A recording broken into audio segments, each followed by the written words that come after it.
Bueno, ahora sí, el gran trabajo también de Guille, responsabilidad de él, es gracias a él también, el trabajo de producción y demás, y de una persona que está abierta a esto. Un gran profesional con el que tuvimos mucho contacto siempre como periodista nosotros, y del otro lado, un fiscal importante, que además intervenía en casos resonantes. Y le damos la bienvenida entonces en esta sala de situación a un reconocido abogado, ex fiscal con 35 años de experiencia en la justicia de la provincia, que una vez por mes tendrá su columna. Y tiene su auspicio además, la columna de Marcelo Romero, que tiene el auspicio de Madexa Matricería para la extrusión de perfiles de aluminio. Su web es madexalatam.com. Por supuesto que agradecemos entonces también el apoyo de Madexa y le damos la bienvenida al ex fiscal Marcelo Romero aquí en esta sala de situación. Doctor, buenas tardes, gracias por estar con nosotros. Sebastián, Guillermo, muchísimas gracias a ustedes, un placer enorme para mí estar nuevamente en contacto, bueno, ahora de esta nueva realidad, ¿no? Qué bueno. No en los estrados judiciales, pero tratando de aportar algo y por supuesto sumar este prestigiosísimo programa que escucha tanta gente. Lo primero que voy a hacer de entrada es, le voy a hacer la siguiente pregunta, ¿lo puedo tutear y ahora sí acortar esa distancia que había profesional antes? Nos tuteamos. Vamos, Marcelo, ahora sí. Sé del respeto y consideración que me han tenido bueno. en todo el tiempo que estuvimos en la función, cosa que se mantiene, pero bueno, esta nueva etapa y estar juntos en el estudio genera también esa química, ¿no? Que bueno, para mí es esta nueva amistad que están haciendo, así que para mí es un enorme placer estar con ustedes. Hoy nos tuteamos. Sí, cómo no, y además para mí, después vamos a hablar seguramente, tal vez en otra salida, otro día, en otra columna acerca de la justicia, la seguridad, por dónde vamos, ¿no? Porque está todo muy complicado en Argentina, pero hoy sos vos la nota en realidad, porque no debe ser fácil dejar semejante función tantos años y después de un día para el otro el cambio de chip. Vos sabés que yo creí que iba a ser mucho más sencillo, mucho más fácil. Y claro, la Fiscalía de Instrucción en un sistema acusatorio como hay en la provincia de Buenos Aires es una trinchera, tiene un ritmo infernal. Sí. Pero uno se acostumbra y por supuesto que nos gusta porque en el caso particular era mi vocación hecha trabajo. Es decir, para mí era un privilegio ir a trabajar todos los días. Yo no sentía la carga del trabajo. Sí. No era un trabajo, era realmente poner en práctica y desarrollar mi vocación. Una vocación dentro de la vocación, ¿no? Porque ser abogado es una vocación, pero ser empleado judicial, magistrado judicial es otra vocación diferente dentro de la vocación por el derecho.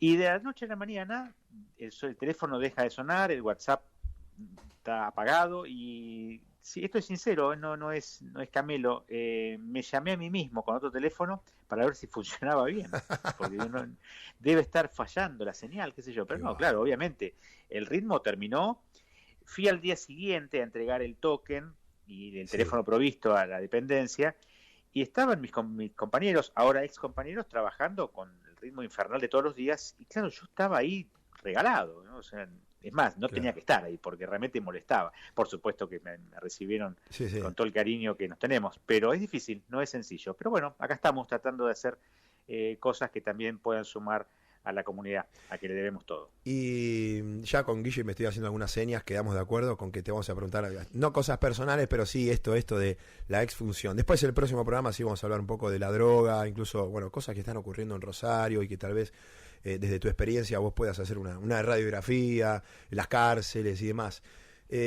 Marcelo, ¿cómo es convivir? A mí me toca porque hago policiales, pero como periodista, pero ¿cómo es convivir con la muerte, con el delito? No, por supuesto, uno personalmente, sino ver que hay que investigar esta muerte, este delito, ciertos protagonistas, delincuentes.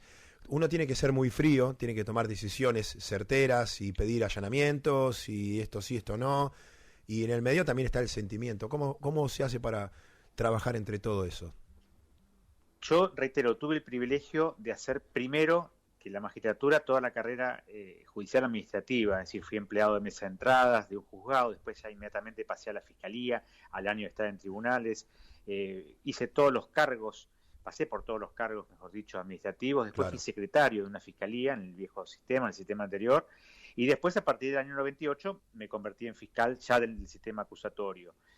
Bueno, esa práctica previa, digamos, esa experiencia previa te hace convivir con el delincuente, con sus historias, con la mentira, por lo general, el imputado de delitos miente, Claro. te jura por Dios, por su hijo y por su hija y por su madre, mirándote a los ojos que él no tiene nada que ver, que la policía lo está empapelando, que se está comiendo un garrón. Y al principio uno le cree, se conmueve. Algunos, realmente el que dice la verdad viene diferente, viene con otra actitud. Bueno, uno va conociendo, ¿no?, la psicología interna del delincuente. Yo a veces me río de las nuevas tendencias abolicionistas o minimalistas y que no quieren decir delincuente, criminal, que dicen individuo en conflicto con la ley penal, para no decir delincuente, o al preso le dicen individuo en contexto de encierro. Claro. Mi abuela cuando quedó encerrada en el ascensor también era un individuo en contexto de encierro. Sí, sí. Pero bueno, eso te hace de una u otra forma crear una coraza, ¿no?, frente a la realidad, que es lo más abyecto de la conducta humana. Pero vos dijiste algo que es clave: hay que ser altamente profesional, hay que tener la frialdad necesaria para aplicar la ley y nada más que la ley, con total objetividad. El fiscal no es imparcial, porque es parte, es uno de los platillos de la balanza, el único imparcial es el juez, pero sí somos objetivos, éramos, Claro, los fiscales claro. los fiscales son objetivos, es decir, deben abogar a favor o en contra del imputado de acuerdo a la evidencia probatoria que vayan recolectando sus investigaciones. Y eventualmente tenemos que abogar por un sobreseimiento del imputado o abstenernos de acusar en un juicio oral, si la prueba no es suficiente como para llevarle al juez la convicción de su culpabilidad. Bueno, todo eso es un trabajo muy largo, personal y grupal. No se puede ser fiscal sin un muy buen equipo de trabajo. Yo lo tuve, tengo también ese enorme privilegio de haber trabajado, yo le llamaba el Dream Team, ¿no?, un equipo de lujo de profesionales. Mirá. Que me acompañaban en todas mis decisiones, que discutían en privado, por supuesto, algunas de mis decisiones y me hacían crecer. Uno no necesita un abogado auxiliar que le diga a todos sí, doctor. Claro. Esto no es la política, es algo completamente diferente. Necesitamos que nuestros compañeros nos vayan marcando con sus opiniones nuestros posibles errores. Ahora, psicológicamente yo creo que hay un desgaste. Uno recibe un bombardeo, ¿no?, de malas noticias permanentes, y a mí lo que más daño me hacía, y esto es una confesión casi personal, son aquellos delitos donde estaban involucrados menores víctimas. Claro. O sea, menores imputados no tuve porque siempre fui fiscal de mayores, Sí. pero sí menores víctimas, ¿no? Ir a un lugar del hecho donde había una víctima menor y era un golpe diferente. Porque uno automáticamente, y más allá de nuestra objetividad y nuestro profesionalismo, piensa en sus hijos, en sus sobrinos o en cualquier criatura que haya tenido en sus brazos, ¿no? ¿Y cuál era la vía de escape del fiscal Romero en esos casos? En casa, por ejemplo. Bueno, y llorar un poco a escondidas. Nunca delante de mi personal, nunca delante de las víctimas, pero sí uno se desahoga llorando y bueno, pensando en que puede colaborar a hacer justicia llevando una mejor investigación. Porque para el peor crimen se merece la mejor investigación. Y para el peor criminal, el mejor defensor. Es decir, para que no haya ninguna duda que si algún día esa persona es condenada, se cumplió a rajatabla con la Constitución.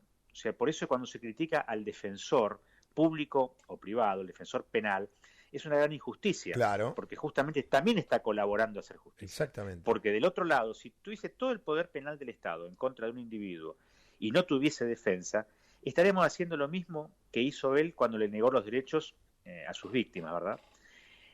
Así que queremos que nuestras investigaciones en esos casos sean las mejores, que no haya dudas y que una vez arribada la condena uno vaya a dormir tranquilo. Y... Lo mismo cuando... Sí, perdón. No, decime.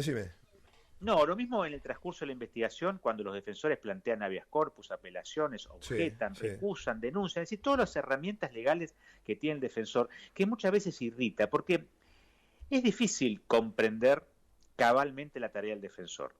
Yo se lo decía a mis alumnos en la Facultad de Derecho de la Universidad Nacional de La Plata, es decir, no es para cualquiera la defensa penal, porque hay que defender personas que, si bien constitucionalmente son inocentes hasta que se demuestre lo contrario, en la intimidad de la relación con el abogado defensor, ellos saben realmente qué es lo que pasó. Claro. Y muchas veces las personas confiesan ante su defensor qué es lo que cometieron. Y no cualquiera lo puede hacer. Cualquier abogado no puede llegar a ser abogado defensor penal. Sí puede ser un buen civilista, un buen comercialista, un escribano, un presidente, pero el abogado penal debe saltear un valladar, que es el defender a una persona con herramientas legales, por supuesto, de las conductas más abyectas de la vida en comunidad.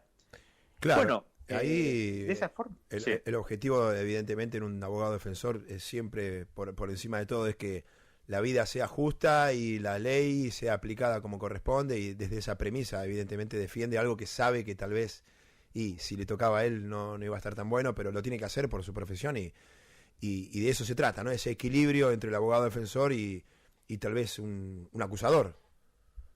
Tal cual, tal cual. Y por eso en el medio están los jueces. O sea, nosotros no somos jueces. Y está bueno que esto lo digamos en un programa como el tuyo, que llega tanta gente. Sí, el fiscal no es juez. El fiscal es acusador, es parte.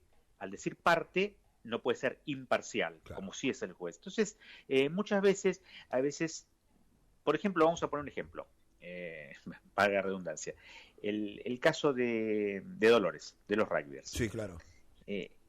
Cuando el fiscal acusa, y bueno, también el particular verificado que acompaña a la fiscalía en la acusación, muchas veces parece que acusaran de más, que dieran una media vuelta más que lo que en realidad va a pasar. La tarea del fiscal es investigar y acusar, y el defensor contrarrestar ese impulso punitivo del Estado.